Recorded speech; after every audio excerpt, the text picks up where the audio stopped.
Notre monde baigne dans la tromperie. Les mensonges imprègnent tous les aspects de nos vies, des couloirs du pouvoir aux récits que nous consommons quotidiennement. Cette toile de mensonges est soigneusement tissée pour nous maintenir aveugles à la véritable nature de la réalité.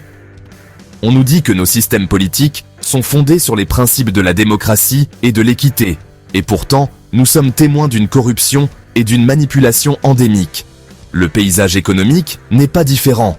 Le fossé entre les riches et les pauvres se creuse, tandis que les masses sont distraites par des promesses de prospérité qui ne se matérialisent jamais. Cette manipulation s'étend au-delà des sphères politiques et économiques. La vérité sur les phénomènes aériens, ces objets inexpliqués dans nos cieux, est enveloppée de désinformation.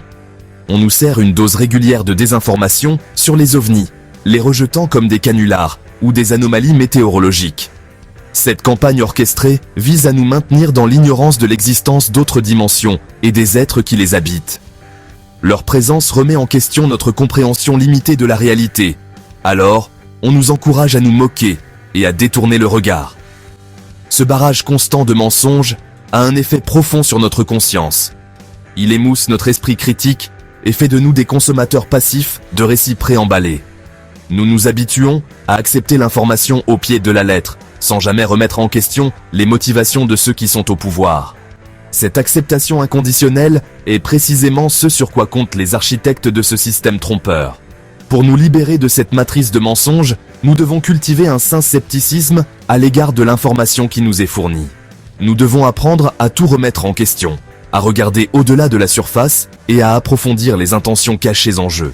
Ce n'est qu'alors que nous pourrons commencer à voir le monde avec clarté et à reprendre notre pouvoir à ceux qui cherchent à nous contrôler.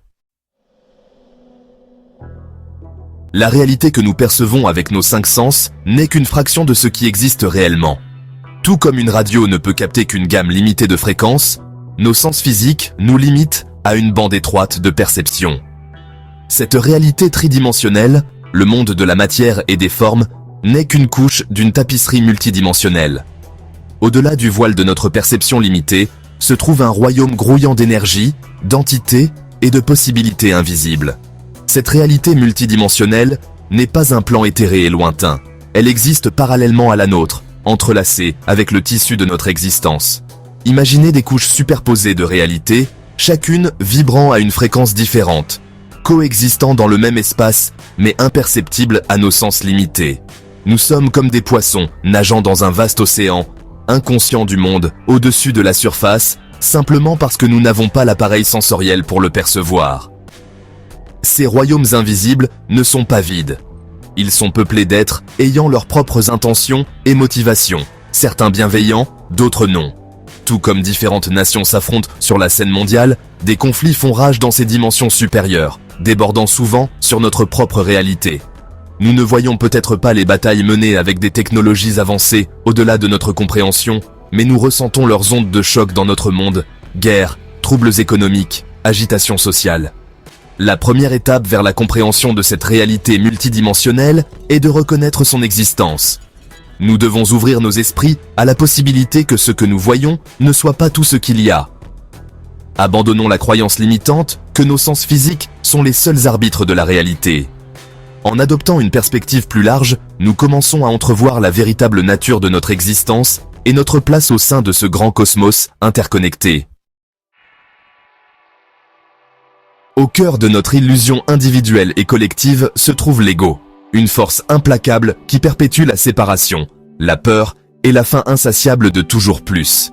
L'ego est la voix dans notre tête qui nous dit que nous sommes séparés des autres, que nous devons constamment acquérir des possessions et de la validation pour nous sentir dignes.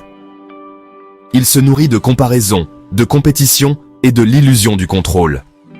La faim de l'ego est insatiable. Aucune quantité de richesse, de pouvoir ou de plaisir ne peut jamais vraiment satisfaire son puits sans fond de désir. C'est un maître manipulateur, nous convainquant que le bonheur se trouve juste au-delà de l'horizon, toujours hors de portée. Nous courons après la gratification externe, confondant des moments fugaces de plaisir avec le véritable accomplissement. Nous nous identifions à nos possessions, à nos réalisations et à notre statut social, croyant que ces choses définissent qui nous sommes. Les religions institutionnalisées, prétendant souvent offrir la libération spirituelle, peuvent devenir des pièges pour l'ego imprudent. Elles peuvent se transformer en système de contrôle, plus préoccupé par le dogme et la hiérarchie que par un véritable éveil spirituel. Les grands temples et les rituels élaborés, bien qu'impressionnants visuellement, peuvent devenir des distractions de la véritable essence de la spiritualité, qui est une transformation interne, une libération de l'emprise de l'ego sur notre conscience. La vraie liberté réside dans la reconnaissance de l'ego pour ce qu'il est, un imposteur, un ensemble de pensées et de croyances que nous prenons pour notre véritable moi. En observant les machinations de l'ego sans jugement, nous commençons à nous détacher de son emprise. Nous réalisons que notre vraie valeur ne vient pas de la validation externe, mais de la divinité inhérente qui réside en chacun de nous. Nous nous identifions souvent uniquement à nos corps physiques, ces fragiles vaisseaux de chair et d'os. Nous nous préoccupons de notre apparence physique, de notre santé et de notre mortalité. Cette identification au physique limite notre perception, nous piégeant dans un cycle de peur, de désir et de souffrance. Le corps humain, bien qu'une merveille d'ingénierie biologique, est également sujet à la maladie, à la décomposition et, finalement, à la mort. Nous polluons nos corps avec des aliments transformés, des toxines et des pensées négatives, diminuant encore plus notre vitalité et obscurcissant notre perception. Nous devenons esclaves des exigences du corps, pris dans un cycle sans fin de recherche du plaisir et d'évitement de la douleur.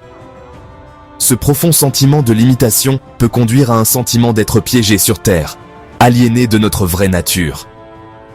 C'est comme si nous avions été exilés dans cette réalité dense et tridimensionnelle, dépouillés de nos souvenirs et de notre connexion au divin. Nous aspirons à la libération, à un retour à un état de plénitude et de liberté. La clé pour transcender ce sentiment d'enfermement réside dans le fait de se souvenir que nous ne sommes pas seulement nos corps. Nous sommes des êtres spirituels, vivant une expérience humaine. Notre véritable essence est la conscience, une étincelle du divin qui anime notre forme physique. En déplaçant notre attention des limitations du corps vers le potentiel illimité de notre conscience, nous commençons à nous libérer de l'illusion de la séparation et à récupérer notre pouvoir inhérent.